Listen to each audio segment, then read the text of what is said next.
Hi ಮುದ್ದು ಮಕ್ಕಳೇ, ಕಲಿನಲ್ಲಿ ಚಾನಲ್ಗೆ ಸ್ವಾಗತ. ಇವತ್ತು ನಾವು ಮಾವಿನ ಮರದ ತ್ಯಾಗ ಎಂಬ ಕಥೆಯನ್ನು ನೋಡೋಣ ಬನ್ನಿ. ಒಂದು ದಟ್ಟವಾದ ಅರಣ್ಯ. ಅಲ್ಲಿ ಒಂದು ಮಾವಿನ ಮರ ವಿಶಾಲವಾಗಿ ಬೆಳೆದಿತ್ತು.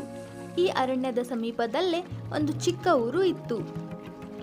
ಆ ಊರಿನ ಒಬ್ಬ ಚಿಕ್ಕ ಹುಡುಗ ಸೋಮು ಅಲ್ಲಿರುವ ಕಾಡಿಗೆ ಹೋಗಿ ಆ ಮಾವಿನ ಮರದ ಜೊತೆ ದಿನಾಲು ಆಟವಾಡುತ್ತಿದ್ದ. ಮರದ ಮೇಲೆ ಹತ್ತಿ ಮಾವಿನ ಹಣ್ಣುಗಳನ್ನು ತಿಂದು ಸ್ವಲ್ಪ ಸಮಯ ಹಾಯಾಗಿ ಮರದ ಕೆಳಗೆ ಮಲಗುತ್ತಿದ್ದ.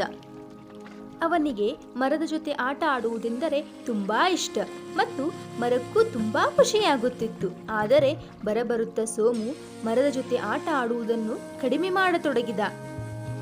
ಕೆಲವು ದಿನಗಳ ನಂತರ ಸೋಮು ಆ ಮರದ ಕೆಳಗೆ ಬಂದು ನಿಲ್ಲುತ್ತಾನೆ ಹಾಗೂ ತುಂಬಾ ದುಃಖದಿಂದ ಇದ್ದನು.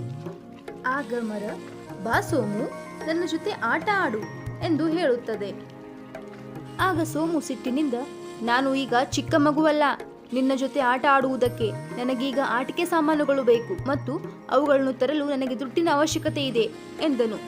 ಆಗ ಮರ, ಕ್ಷಮಿಸು ಮಗು, ನನ್ನ ಹತ್ತಿರ ದುಡ್ಡು ಇಲ್ಲ, ಆದರೆ ನೀನು ನನ್ನ ಮಾವಿನ ಹಣ್ಣುಗಳನ್ನು ಕಿತ್ತು ಮಾರಬಹುದು, ಅದರಿಂದ ನಿನಗೆ ದುಡ್ಡು ಬರುತ್ತದೆ ಎಂದಿತು. ಇದನ್ನು ಕೇಳಿ ಖುಷಿಗೊಂಡ ಸೋಮು ಹಣ್ಣುಗಳನ್ನು ಕಿತ್ತುಕೊಂಡು ಮಾರಲು ಹೋದನು. ಆದರೆ ಕೆಲವು ದಿನಗಳು ಸೋಮು ಮಾವಿನ ಮರದ ಹತ್ತಿರ ಬರಲೇ ಇಲ್ಲ. ಆದ್ದರಿಂದ ಮರ ತುಂಬಾ ಬೇಜಾರು ಮಾಡಿಕೊಂಡಿತ್ತು.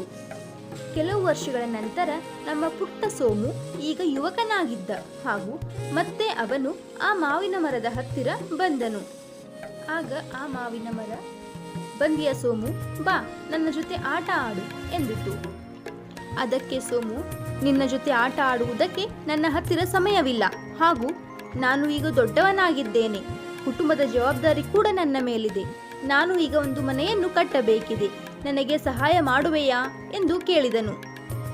ಆಗ ಮರ, ಕ್ಷಮಿಸಪ್ಪ ಸೋಮು, ನಿನಗೆ ಕೊಡುವುದಕ್ಕೆ ನನ್ನ ಹತ್ತಿರ ಮನೆ ಇಲ್ಲ, ಆದರೆ ನೀನು ನನ್ನ ರೆಂಬೆ ಕೊಂಬೆಗಳನ್ನು ಕತ್ತರಿಸಿಕೊಂಡು ನಿನ್ನ ಮನೆಯನ್ನು ಕಟ್ಟಬಹುದು ಎಂದಿತು.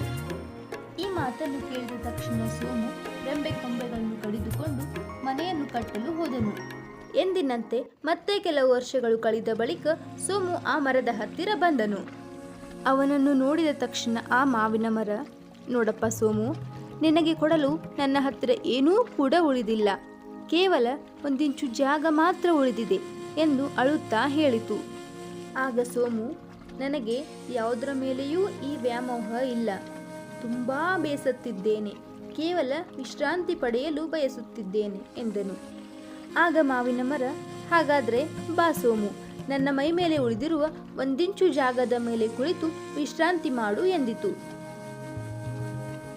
ನೋಡಿದ್ರಲ್ಲ ಮಕ್ಕಳೇ, ಒಂದು ಮರ ಅದರ ಜೀವನ ಪೂರ್ತಿ ನಮಗೆ ಎಷ್ಟು ಸಹಾಯ ಮಾಡುತ್ತದೆ ಎಂದು. ತಿನ್ನಲು ಹಣ್ಣನ್ನು ಕೊಡುತ್ತದೆ, ಸೌದೆಗಳನ್ನು ಕೊಡುತ್ತದೆ, ಆದರೆ ನಾವು ನಮ್ಮ ಸ್ವಾರ್ಥಕ್ಕಾಗಿ ಆ ಮರಗಳನ್ನು ಕಡಿಯುತ್ತೇವೆ ಹಾಗೂ ಬದಲಾಗಿ ಏನನ್ನೂ ನೀಡುವುದಿಲ್ಲ. ನಾವು ಹೊಸ ಗಿಡಗಳನ್ನು ನೆಡದಿದ್ದರೂ ಪರವಾಗಿಲ್ಲ, ಆದರೆ ಅವುಗಳನ್ನು ಕಡಿಯಲು ಮಾತ್ರ ಹೋಗಬಾರದು.